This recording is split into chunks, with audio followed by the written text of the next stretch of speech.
अस्सलामुअलैकुम, welcome two daughters kitchen. आज मैं आपके लिए लाई हूँ चना चाट की रेसिपी।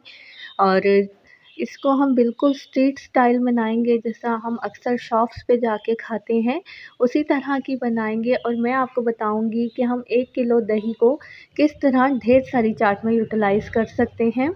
मैंने ले लिया है 1 किलो चने, 1 किलो आलू और 3 पाव मैंने इसमें डाला है लोबिया। और मैं इसमें ऐड करूँगी तकरीबन आधा किलो बूंदी जो मैंने भिगो के रखी हुई थी। और प्याज है मेरे पास 2 मीडियम साइज़ टमाटर हैं जिसके मैंने सीड्स रिमूव कर दिए हैं। और 2 से 3 हरी मिर्चें हैं। हरी मिर्चें जो हैं आपके लिए कंपल्सरी नहीं है, ऑप्शनल है, अगर आप चाहें तो ऐड करें।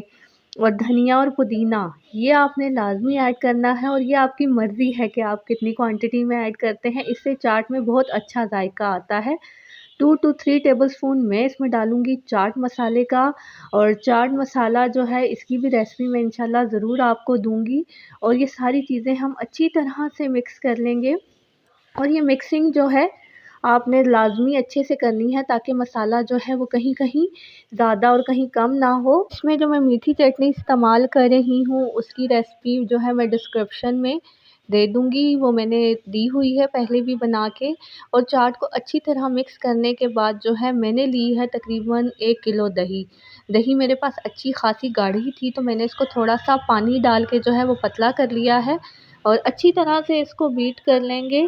और दही जो है ये हमारी 1 किलो ही दही जो है तकरीबन 3 से 4 किलो की चाट बनी है ये, इसके लिए काफ़ी है। अगर आप इस तरह मसाला मिक्स करके चाट बनाते हैं ना, तो आपकी दही बहुत कम लगती है। और अगर आप इसी में दही ऐड कर देंगे तो आपके पास 3 से 4 किलो भी दही हो तो वो भी कम पड़ जाएगी। आपने इस रेसिपी को ट्राई करना है और ज़रूर मुझे बताना है।